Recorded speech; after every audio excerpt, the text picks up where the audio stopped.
আমার চ্যানেলে সবাইকে স্বাগত। আমাকে ইউটিউবে রিকোয়েস্ট করা হয়েছিল যে স্যার প্রাকৃত প্রকাশ সম্পর্কে সবিস্তারে আলোচনা করতে বলা হয়েছিল। তো সর্বপ্রথম বলে রাখি যে প্রাকৃত প্রকাশ আমি পড়িনি কখনো। যাই হোক, আমার কাছে সেই জন্য বইও নাই, আর যেহেতু প্রাকৃত সম্বন্ধীয় সেই জন্য আমি বইটা দেখেও কিন্তু কিনিনি। কলেজে আছে কিন্তু আমার কাছে নাই। যাই হোক, এই পর্বে আমার কাছে কোনো প্রাকৃতের বই নাই, একটা রেফারেন্স বই পেয়েছি। আর ওয়েবসাইট থেকে পিডিএফ ডাউনলোড করে আজকে শুরু করছি আমরা প্রাকৃত প্রকাশ গ্রন্থ। প্রাকৃত প্রকাশ বড়রুচি বা কাত্তায়নের লেখা। তার আগে প্রাকৃত সম্পর্কে আমরা দু চার কথা বলে নিই। প্রাকৃত প্রাকৃত চারটি পর্যায়ে আমরা দেখতে পাই। 600 BC খ্রিস্টপূর্ব, বিফোর ক্রাইস্ট, 600 খ্রিস্টপূর্বাব্দ থেকে 200 খ্রিস্টপূর্বাব্দ পর্যন্ত প্রথম পর্যায়। যে প্রথম পর্যায়ে আমরা দেখতে পাই শুধুমাত্র অশোকের অনুশাসন যা আছে এই প্রাকৃত ভাষায় রচিত, সেই 600 খ্রিস্টপূর্বাব্দে। আর 200 খ্রিস্টপূর্বাব্দ থেকে খ্রিস্টীয় দ্বিতীয় শতক মানে বিফোর ডেথ, খ্রিস্টীয় দ্বিতীয় শতক পর্যন্ত যা দেখতে পাই, তাতে আমরা দেখতে পাই ব্রাহ্মী এবং খরষ্ঠী লিপিতে লেখা যে সমস্ত অভিলেখ আমরা দেখতে পাই, তা এই 200 BC থেকে 200 AD মধ্যে। তৃতীয় স্তর 200 AD থেকে 600 AD, 200 খ্রিস্টীয় থেকে 600 খ্রিস্টীয় পর্যন্ত। এখানে সৌরশ্রেণী মহারাষ্ট্রীয়,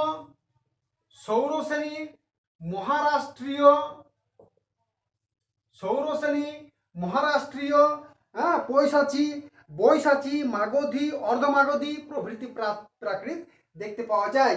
এছাড়াও ব্যাকরণ গ্রন্থে বেশ কিছু প্রাকৃতের নাম পাওয়া যায়, যেগুলো হলো পৈশাচী প্রাকৃত, চুলিকা, প্রাচ্যা, অবন্তী, সাকারি, চান্ডালী, সারবী, আভিরিকা, ঢোক্কি, নাগর, ব্রাচর, কৈকেয়, পাঞ্চাল, উপনাগর ইত্যাদিতে জায়গার নাম বিশেষে এই সমস্ত নামগুলি প্রচলিত হয়েছে। কিন্তু বড়রুচির প্রাকৃত ভাষায় প্রাকৃত প্রকাশ গ্রন্থটিতে কেবলমাত্র 4টি প্রাকৃতের আমরা দেখতে পাই: সৌরশ্রেণী, মহারাষ্ট্রীয়, পৈশাচী এবং মাগধী। মহারাষ্ট্রীয়, পৈশাচী, মাগধী এবং সৌরশ্রেণী 4 প্রকার প্রাকৃতের আমরা আলোচনা দেখতে পাই। আর 600 AD থেকে 1000 AD পর্যন্ত, খ্রিস্টীয় পর্যন্ত যেটা আছে সেটা যে অপভ্রংশ প্রাকৃত, যার উল্লেখ কিন্তু প্রাকৃত প্রকাশে নাই। অপভ্রংশ প্রাকৃত, যার উল্লেখ কিন্তু প্রাকৃত প্রকাশ গ্রন্থে কোনো জায়গাতে উল্লেখ করা নাই। ঠিক আছে, বেশ। আমরা এবার দেখে নেব প্রাকৃত প্রকাশ গ্রন্থটি সম্পর্কে সংক্ষিপ্ত আলোচনা করে নেব। প্রাকৃত প্রকাশ গ্রন্থটি বড়রুচির লেখা, যেখানে মোট 12টি পরিচ্ছেদ আছে। প্রাকৃত প্রকাশ গ্রন্থে মোট 12টি পরিচ্ছেদ আছে। টোটাল 12টি পরিচ্ছেদ আছে প্রাকৃত প্রকাশ গ্রন্থে। আর সেই প্রাকৃত প্রকাশ গ্রন্থের টিকাকার কে দেখে যাক। প্রাকৃত প্রকাশ গ্রন্থে টোটাল 12টি পরিচ্ছেদ আছে। প্রাকৃত প্রকাশের টিকাকার কে? আগে টিকাকারগুলি দেখে নিই, তারপরে 12টি পরিচ্ছেদ সম্পর্কে আলোচনা করব। 4 জন টিকাকার দেখতে পাই এবং 4টে টিকাকে দেখতে পাই আমরা। প্রথম টিকাকার হলেন ভামহ, যার টিকার নাম হচ্ছে মনোরমা। 2 নম্বর টিকাকার দেখতে পাই আমরা শ্রী কাত্তায়ন। আদৌ লোকটির অরিজিনাল নাম কি ছিল সে সম্পর্কে জানা নাই, কিন্তু প্রাকৃত মঞ্জরি।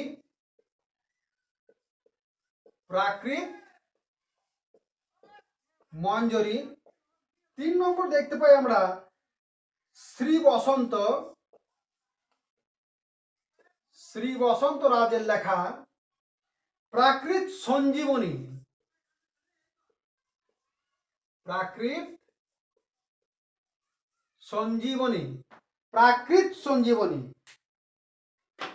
আর 4 নম্বর দেখতে পাই শ্রী সদানন্দ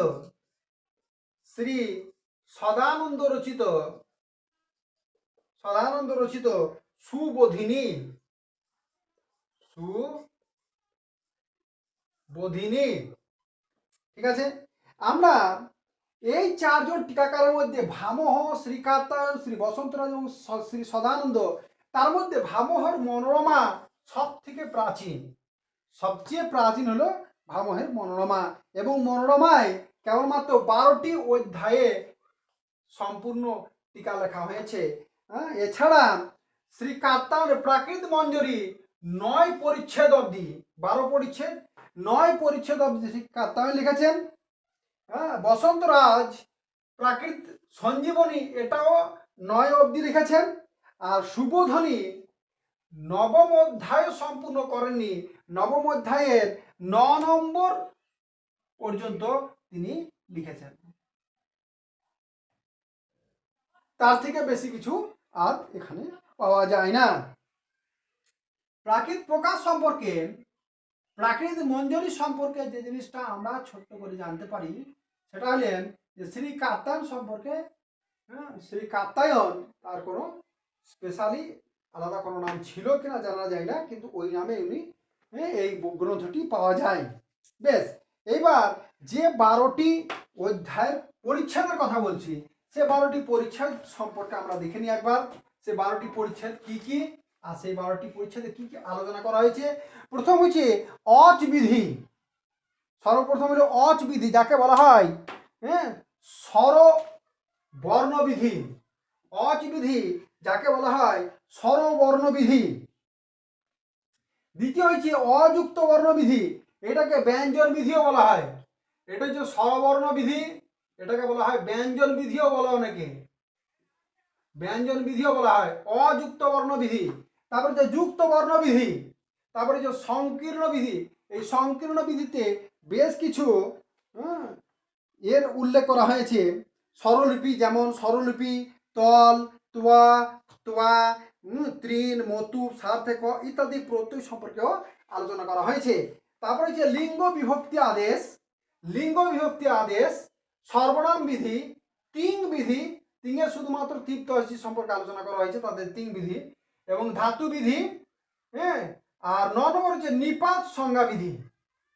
ঠিক আছে, এই এই কয়টি কেবলমাত্র মহারাষ্ট্র প্রাকৃত, যেটাকে উচ্চমানের প্রাকৃত বলা হয়, সে মহারাষ্ট্র প্রাকৃতের 9টা অধ্যায়, 9টা পরিচ্ছেদ। আর 10 নম্বর হচ্ছে পৈশাচিক, পৈশাচিক প্রাকৃত ভাষা সম্পর্কীয়। 11 নম্বর হচ্ছে মগধ আখ্যা, মাগধী, মাগধী প্রাকৃত ভাষা সম্পর্কীয়। আর 12 নম্বর হচ্ছে সৌরসেনী আখ্যা, সৌরসেনী প্রাকৃত ভাষা সম্পর্কিত। আচ্ছা, এবার আমরা দেখে নেব কোথায় কতগুলি সূত্র সংখ্যা আছে। এটা বলছি আমি আচার্য ভামহের অনুসার আমি বলছি। আচার্য ভামহ মানে এই লোকটা, আচার্য ভামহ মনোরমা, মনোরমা টিকা অনুসারে কোথায় কতগুলি আছে। প্রথমে আছে 44টি সূত্র, 2 নম্বরে আছে 47টি সূত্র, 3 নম্বর পরিচ্ছেদে আছে 66টি সূত্র, 4 নম্বর পরিচ্ছেদে আছে 33টি সূত্র। আমাদের পশ্চিমবাংলার বেশিরভাগ বিশ্ববিদ্যালয় এই 4 নম্বর পরিচ্ছেদ পর্যন্তই পড়ান, বেশি তার থেকে পড়ানো হয় না। যাই হোক, যদি কারোর থেকে থাকে তো অবশ্যই বলবেন, আমি 4 নম্বর পর্যন্ত পড়াবো, যদি কারোর থেকে থাকে তো 4-এর পরে দেখা যাবে। বেশ, 5 নম্বর লিঙ্গ বিভক্তি আদেশে 47টি সূত্র আছে, সর্বনাম বিধিতে 64টি সূত্র আছে, তিন বিধিতে 34টি সূত্র, ধাতু বিধিতে 71টি সূত্র, নিপাত সংজ্ঞা বিধিতে 18টি সূত্র, পৈশাচিক বিধিতে 14টি সূত্র, মাগধীতে 17টি সূত্র, আর সৌরশ্রেণীতে 32টি সূত্র আমরা দেখতে পাই। টোটাল 487টি সূত্র দেখতে পাই, টোটাল 487টি সূত্র আমরা দেখতে পাই। ঠিক আছে, যাই হোক, এখন বাকি 3জন যে টিকাকার, সে টিকাকার 9-এর বেশি কিন্তু লেখেননি। 9 অবধি লিখেছেন, তাও শ্রী সদানন্দ সুবোধিনী টিকাকারে 9-এর 9 অবধি লিখেছেন, বাকি 9টা লিখেননি। আর শুধুমাত্র ভামহ 12 পরিচ্ছেদ পর্যন্ত তিনি টিকা রচনা করেছেন, তার থেকে বেশি তিনি কিন্তু আর বাকিজন কিন্তু অতগুলি করেননি। আচ্ছা, হিন্দি ব্যাখ্যাকার শ্রী নরেন্দ্র, হিন্দি ব্যাখ্যাকার শ্রী চন্দ্রিকা গ্রন্থের মথুরা মথুরা প্রসাদ চন্দ্রিকাতে উনি এর থেকেও 21টি অতিরিক্ত 21টি নাকি, হ্যাঁ 21টি উনি এক্সট্রা সূত্র অধিক দেখেছেন, যার ফলে ওই টোটাল মোটামুটি 500টি 508খানা সূত্র হয়েছে উনার হিসাবে, চন্দ্রিকা টিকা অনুসারে। যাই হোক, আমাদের ভামহ টিকা অনুসারে টোটাল আমরা 487টি টিকা সূত্র আমরা পড়ব বা দেখব। তার মধ্যে চতুর্থ পরিচ্ছেদ পর্যন্ত বেশিরভাগ জায়গাতে পাঠ্য থাকে এবং আমরা চেষ্টা করব চতুর্থ পরিচ্ছেদ পর্যন্তই পড়ার আমরা চেষ্টা করব। বেশ, গ্রন্থ শুরু করার পূর্বে প্রাকৃত প্রকাশের প্রথম পরিচ্ছেদের সূত্রগুলি আলোচনার পূর্বে গ্রন্থের বেশ কিছু নিয়ম সম্পর্কে আমরা জেনে রাখি, যেখানে আমরা দেখতে পাবো যে প্রাকৃতের সাধারণ কতগুলি বৈশিষ্ট্য আমরা দেখে নিই। প্রাকৃতের সাধারণ কতগুলি বৈশিষ্ট্য আমরা দেখে নেব। প্রাকৃতের সাধারণ বৈশিষ্ট্যগুলির মধ্যে 1 নম্বর বৈশিষ্ট্য হচ্ছে প্রাকৃতে দ্বিবচন নাই, দ্বিবচন থাকে না, দ্বিবচন বিলুপ্ত, দ্বিবচন থাকে না।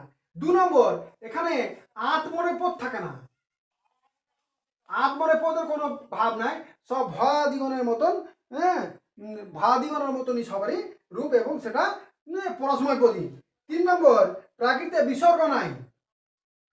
3 নম্বর হচ্ছে প্রাকৃতে বিসর্গ নয়, বিসর্গহীন, বিসর্গ নাই প্রাকৃত ভাষায়, প্রাকৃত ভাষাতে বিসর্গ নাই। চতুর্থত হচ্ছে 4 নম্বর হচ্ছে 4 নম্বর হলো যে এখানে একটাই মাত্র স, সেটা হচ্ছে দৈন্ত স, মানে তালবস্য প্যাটকামন স যা যেখানে আছে সব একটাতেই ঢুকে গেছে, সেটা হচ্ছে দৈন্ত স। হ্যাঁ, প্রাকৃতে দৈন্তটা মূর্ধন্য একই, দৈন্ত ন ইকুয়াল টু মূর্ধন্য দুটো একই, এখানে শুধুমাত্র দৈন্ত নয় দেখা যায়, দৈন্ত ন মূর্ধন্য দুটো সমান সমান, এখানে দৈন্ত ন মূর্ধন্য আলাদা কোনো ইয়ে নাই। প্রাকৃতে ব্যঞ্জনান্ত শব্দ নাই, প্রাকৃতে ব্যঞ্জনান্ত শব্দ নাই, যা আছে সব স্বরান্ত শব্দ, ব্যঞ্জনান্ত কোনো শব্দ নাই, ব্যঞ্জনান্ত কোনো শব্দ নাই, ব্যঞ্জনান্ত কোনো শব্দ নাই, যা আছে যদি শেষে দন্ত স বা হলন্ত কিছু থেকে থাকে তাহলে সেইগুলোকে সব অকারান্ত বা আকারান্ত বা হস্যিকারান্ত পরিণত করে দেওয়া হয়। ঠিক আছে। প্রাকৃত সাধারণত 7 নম্বর, যেখানে আমরা ময়া হসন্ত দেখতে পাই, যেমন ফলম, ফল মহাসন্ত ফলম, ফলম, এই ফলমের জায়গাতে ওদের হয়ে যায় অনুস্বার, ফলং অনুস্বার হয়ে যায়, ময়া হসন্ত হয় না, ফলং হয়ে যায়। ঠিক আছে। বেশ, এছাড়া আমরা বেশ কিছু লক্ষণ দেখতে পাই যে প্রাকৃতে ব্যঞ্জনান্ত শব্দ নাই, যেখানে 3 ধরনের আমরা নিয়ম দেখতে পাবো, যে ব্যঞ্জনান্ত শব্দের ক্ষেত্রে 3 ধরনের নিয়ম দেখতে পাবো, সেটা পরে আবার আলোচনা করব। প্রথমে একবচনী হকাতে অকারান্ত পুংলিঙ্গ শব্দের শেষে ওকার বা ঔকার থাকলে সেটা ইকারে পরিণত হয়ে যায়। বেশ, ইত্যাদি সম্পর্কে আমরা পরে আলোচনা করব। বেশ, এবার আমরা চলে যাই মূল টেক্সটে, যেখানে আমরা প্রাকৃতের সূত্রগুলি আমরা আলোচনা করব, প্রাকৃতের সূত্র সম্পর্কে আমরা আলোচনা করব। প্রাকৃত প্রকাশ গ্রন্থে টোটাল 12টি আমরা বললাম, টোটাল 12টি পরিচ্ছেদ, তার মধ্যে প্রথম পরিচ্ছেদের সূত্র পড়ছি আমরা। প্রথম পরিচ্ছেদের প্রথম সূত্র হচ্ছে আদেহে রত, প্রথম পরিচ্ছেদের প্রথম সূত্র হলো আদেহে রত। এখানে আমি একটা কথা বলে রাখবো যে যেহেতু পাঠ্য সম্পর্কে আমার ধারণা এর আগে ছিল না, তাই পাঠ্য সম্পর্কে আমি কিছু ডাইরেক্ট এখান থেকেই বলে দিছি। আদেহে রত, আদেহে রত এটি একটা অধিকার সূত্র, আদেহে রত এটা একটা অধিকার সূত্র। আমি ভিতরে পড়ছি ভামহের অধিকার অয়ম যদি ইত ঊর্ধ্বম অনুক্রমিষ্যমাদের রত স্থানে তঙ্গ বর্তিত এবং বেদিতব্যম আদেহের অত্যাপদম পরিচ্ছেদ সমাপ্তে, আদেহে এই পদের অনুবৃত্তি এই অধিকার পরিচ্ছেদের সমাপ্তি অবধি থাকবে। ঠিক আছে। অত ইতি কারণ আকার বিধানাৎ অত ইতি তকার গ্রহণ সবর্ণ নিবৃত্তম। ঠিক আছে। তাহলে তকার যেটা প্রয়োগ করা হয়েছে আদেহে অত, আদেহ অত, অত নটা, হ্যাঁ। আর আদে মানে আদিতে থাকা, আদির অকার, আদিতে যে অকার থাকবে তার, এটা হচ্ছে অধিকার সূত্র। বেশ, নেক্সট সূত্র কি বলছে? আ সমৃদ্ধাদিষু, আ সমৃদ্ধাদিষু বা, তাহলে এখানে এই সূত্র অনুবৃত্তি হবে আদেহ অত, আদেহ অত, আদেহ অত আ সমৃদ্ধ আদিষু বা, সমৃদ্ধি আদি যে গণ আছে এই গণপঠিত শব্দে কি কি শব্দ আমরা দেখতে পাই সমৃদ্ধ আদিগণে? দেখা যায় কি কি গণপঠিত শব্দ আমরা দেখতে পাই। সমৃদ্ধি, প্রতিসিদ্ধি, প্রসিদ্ধি, মনস্বিনী, হ্যাঁ, মনস্বিনী, প্রসুপ্ত, প্রতিপদ, প্রকট, হ্যাঁ, সটক্ষম, হ্যাঁ, ইত্যাদি যে সমস্ত শব্দ দেখতে পাই সেই সমস্ত শব্দে কি হবে না প্রথমের যে অকার, প্রথমের আদির যে অকার, আদিতে যে অকার থাকবে সেটা বিকল্পে বা বিকল্পে কি হবে না আকারে পরিণত হয়ে যাবে, সেটা বিকল্পে আকারে পরিণত হয়ে যাবে। যেমন সমৃদ্ধি, যেমন সমৃদ্ধি, তাহলে এটা বিকল্পে কি হয়ে যাবে না ছয়ের অটা আকারে পরিণত হয়ে যাবে, দিয়ে দাঁড়িয়ে যাবে সমৃদ্ধি। ঠিক আছে, সমৃদ্ধি। এ প্রসঙ্গে টিকাকার ভামহ খুব সুন্দর করে উদাহরণটি ব্যাখ্যা করেছেন, যেটা আমি করার একবার চেষ্টা করেছি। বিকল্পে ছয়ের অকার আকারে পরিণত হয়ে যায় সমৃদ্ধি। সমৃদ্ধি কিভাবে সমৃদ্ধি হয়েছে? তাহলে আলোচ্য সূত্রানুসারে, আলোচ্য সূত্রানুসারে এই অকার আকারে পরিণত হয়েছে। প্রথমকার যে আদি যে অকার সেটা আকারে পরিণত হয়েছে। এছাড়া যেটা ভামহ যেটা বলে দিয়েছেন সেটা হলো যে 1/22 নিয়ম অনুসারে, 1/22, 1/28, 1/28 নিয়ম অনুসারে রিকার পরিণত হবে ইতে। তাহলে রিকার পরিণত হয়েছে ইতে, তাহলে দৈত্য ময়ে হস্যইকার থাকবে না, ময়ে রি থাকবে না, ময়ে হস্যই হয়ে যাবে। ঠিক আছে, আচ্ছা, দ লোপ হয়ে যাবে 3/50 সূত্র অনুসারে, 3/50 সূত্র অনুসারে দ লোপ পাবে, তাহলে দটি আর থাকবে না। ঠিক আছে, হ্যাঁ। আর 3/50 সূত্র অনুসারে, আচ্ছা 3/1 নিয়ম অনুসারে, 3/1 নিয়ম অনুসারে দ লোপ পাবে। আর 3/50 নিয়ম অনুসারে দ ডবল হবে, তাহলে দ ধ দুবার হবে। ঠিক আছে, আচ্ছা 3/51 নিয়ম অনুসারে ধ দয়ে পরিণত হয়ে সেটা 3/51 নিয়ম অনুসারে ধ দয়ে পরিণত হবে, ধ দয়ে পরিণত হবে, ধ ট্রান্সফার টু দ। আর 5/18 নিয়ম অনুসারে, 5/18 নিয়ম অনুসারে হস্যইকার, এই যে হস্যইকার লাস্টের যে হস্যইকার সেটা দীর্ঘইকারে পরিণত হয়ে যাবে, তাহলে পদ হয়ে যাবে সমৃদ্ধি। এইভাবে এই সমস্ত পদগুলি সিদ্ধ হয়ে থাকে। নেক্সট সূত্র আমরা দেখব।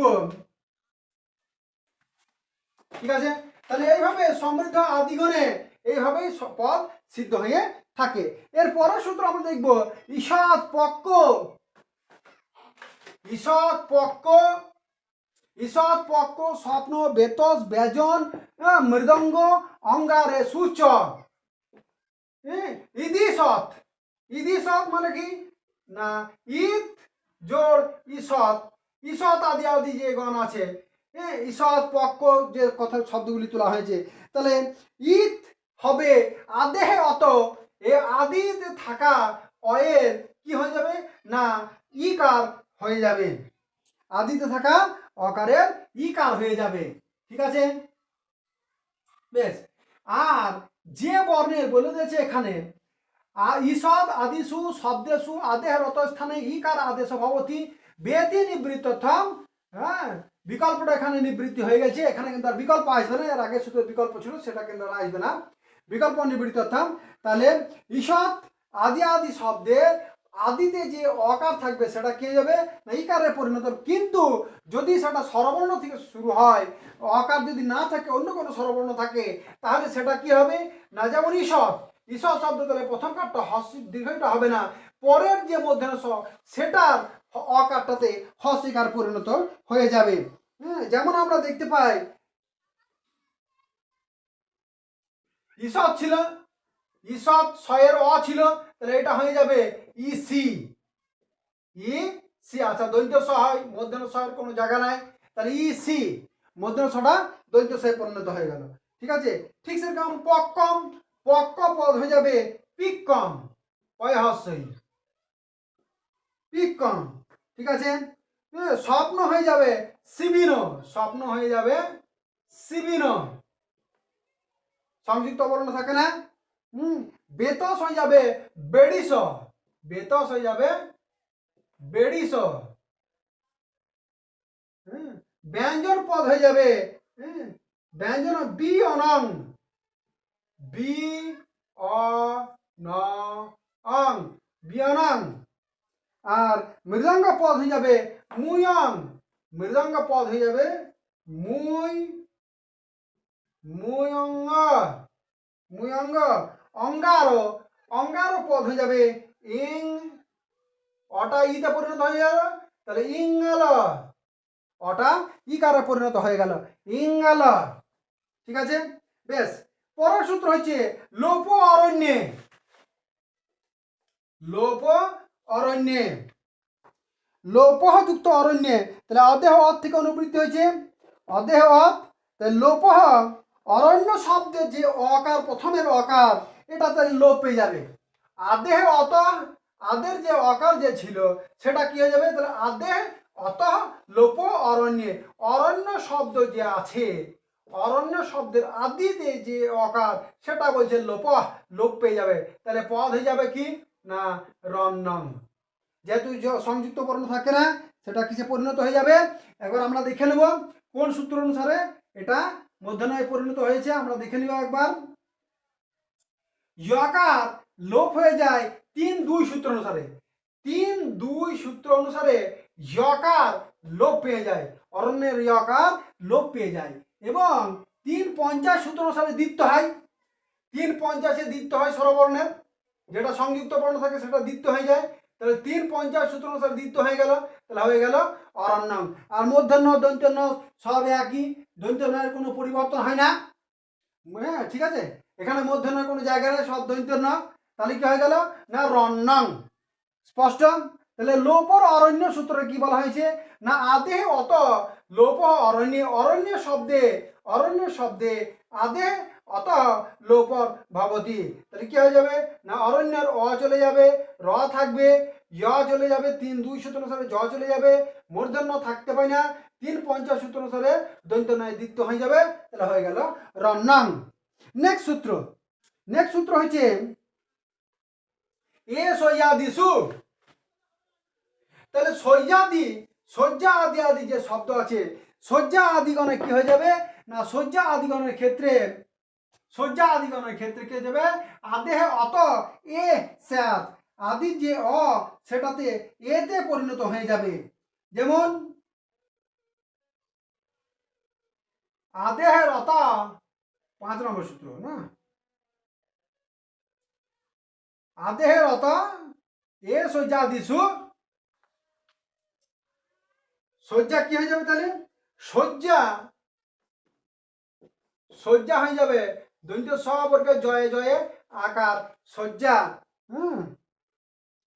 তাহলে কি হয়ে গেল না এক আটটা, তাহলে শয্যার তালবর স, অ আদিতে যে অটা ছিল সেটা কিসে পরিণত হয়ে যাবে না এ কারণে পরিণত হয়ে যাবে, তাহলে হয়ে গেল সেজ্জা।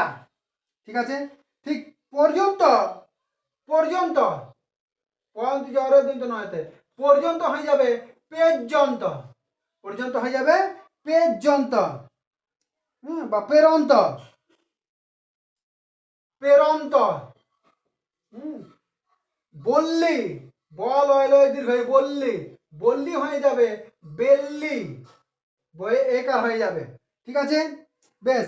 এখানে একটা জিনিস আমরা মনে রাখবো, তালবস দন্তুসয়ে পরিণত হয়ে যায় 2-43 নম্বর সূত্র অনুসারে, তালবস দন্তুসয়ে পরিণত হয়ে যায় 2-43 নম্বর সূত্র অনুসারে তালবস দন্তুসয়ে পরিণত হয়ে যায়। আর জ জ বর্গের জয়ে পরিণত হয়ে যায় 3-17 নম্বর সূত্র অনুসারে, জ জ বর্গের জয় জ পরিণত হয়ে যায় 3/17 তৃতীয় পরিচ্ছেদ 17 নম্বর সূত্র অনুসারে জয় পরিণত হয়ে যায়। ঠিক আছে, নেক্সট সূত্র হলো কি না ও বদরে দেন, ও বদরে দেন, ও বদরে দেন কি বলছে না বদর শব্দে দ কারণ সহাদরে সহাদরে উত্তম ভবতি, হ্যাঁ ও বদের দেন, তাহলে কি হবে না ও ভবতি বদের, বদের শব্দের কি হয়ে যাবে না অকারের ওতে ওকারে আদেশ হয়ে যাবে, ও বদেরা দেন। উদাহরণ কি দেওয়া হয়েছে বদর থেকে হয়ে যাবে বরং, বদর বদর বদর, বদর থেকে কি হয়ে যাবে না ব, ঠিক আছে বরং, তাহলে দটা লোপ পেয়ে গেল। দয়ের সঙ্গে কি বলছে না দে না তৃতীয়াতে আছে, তাহলে দে না দয়ের সঙ্গে দে না তৃতীয়াতে সহাতে তৃতীয়া, দয়ের সঙ্গে অকারটা মিলিয়ে, দয়ের সঙ্গে অকারটা মিলিয়ে ওকারে পরিণত হবে, অ প্লাস দ দে না, তাহলে দয়ের সঙ্গে প্রথমের ওকারটা মিলে ওকারে পরিণত হয়ে যাবে, তাহলে বয়ে ওকার র বোর, বয়ে ওকার র বোর। এখানে কি বলেছে না 5/30 নম্বর সূত্র অনুসারে পরিণত হয়ে যায়, বদরাং 19টা এসেছে 5/30 নম্বর সূত্র অনুসারে এখানে অনুসারে পরিণত হয়ে গেছে। ঠিক আছে, তাহলে ও বদরে দেন, তাহলে বদর শব্দের ক্ষেত্রে দয়ের সঙ্গে সঙ্গে প্রথম কার্যে আদিতে আদে অত আদির অটা ওকারে পরিণত হয়ে যায়। নেক্সট সূত্র হচ্ছে 1/7 লবণ নবমল্লিকায়র